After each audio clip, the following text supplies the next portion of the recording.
નમસ્કાર, આપ જોઈ રહ્યા છો નેશન પ્લસ ન્યૂઝ. હું છું આપની સાથે હેતલ. અરવલ્લી સાયબર ક્રાઇમે અમદાવાદના નિકોલ વિસ્તારમાં દરોડા પાડીને આંતરરાજ્ય સાયબર ફ્રોડ ગેંગનો મોટો પર્દાફાશ કર્યો છે. સોશિયલ મીડિયા પર સસ્તા મોબાઈલની લાલચ આપીને કરોડો રૂપિયાનું કૌભાંડ આચરતી આ ગેંગના 2 સાગરીતોને પોલીસે ઝડપી લીધા છે.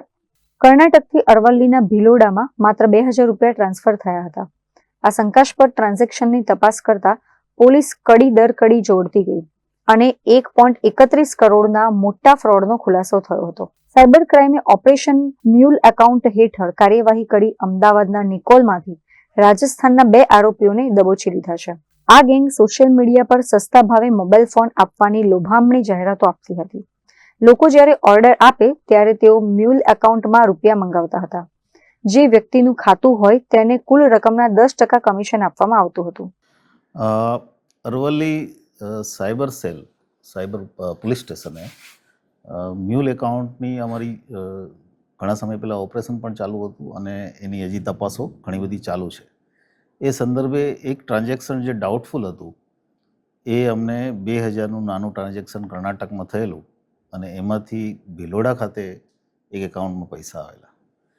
એના આધારે ભિલોડાનો જે વ્યક્તિ છે એને પૂછપરછ કરતાં એના તરફથી અમને વિગત મળી કે અમદાવાદમાં કોઈ જૈન કરીને છે એ વ્યક્તિ આ પૈસા મંગાવે છે. આ જે જૈન છે એ નામ ખોટું હતું.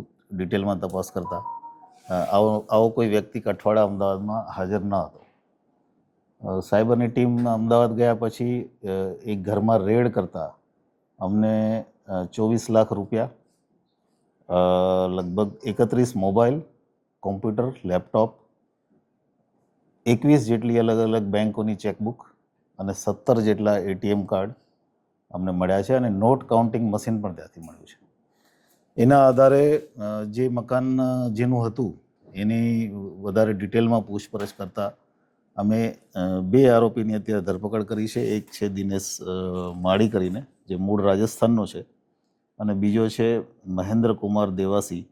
બંને મૂળ રાજસ્થાન સાંચોરના છે અને અમદાવાદ રહે છે.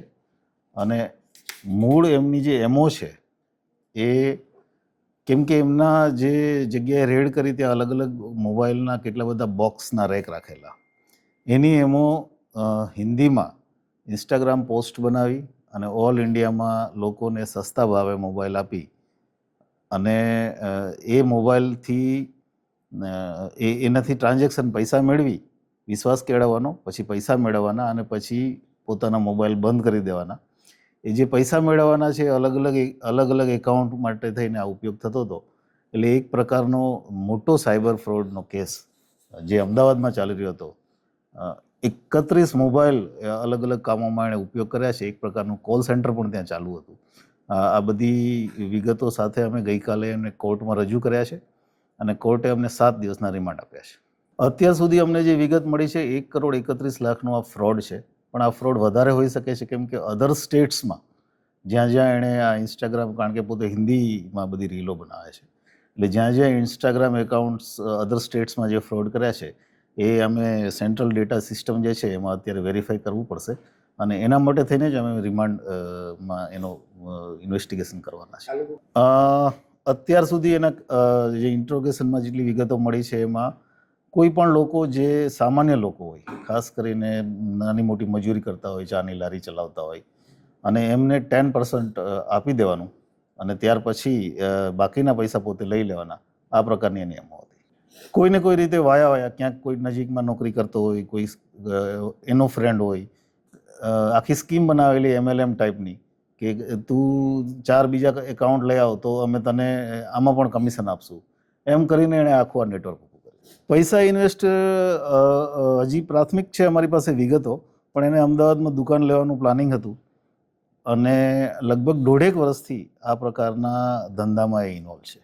અમને એક POS મશીન પણ આમાં મળ્યું છે જે કાર્ડ સ્વેપિંગમાં એનો ઉપયોગ કરતા હતા.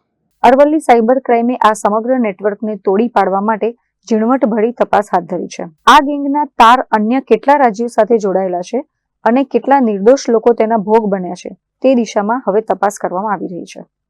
મહેન્દ્ર પ્રસાદ, નેશન પ્લસ ન્યૂઝ, અરવલ્લી. સમાચારોના સતત અપડેટ મેળવવા માટે અમારી નેશન પ્લસ ન્યૂઝની યુટ્યુબ ચેનલને સબસ્ક્રાઇબ કરો, બેલ આઇકન દબાવો અને જોડાયેલા રહો ફેસબુક, ઇન્સ્ટાગ્રામ અને ટ્વિટર પર.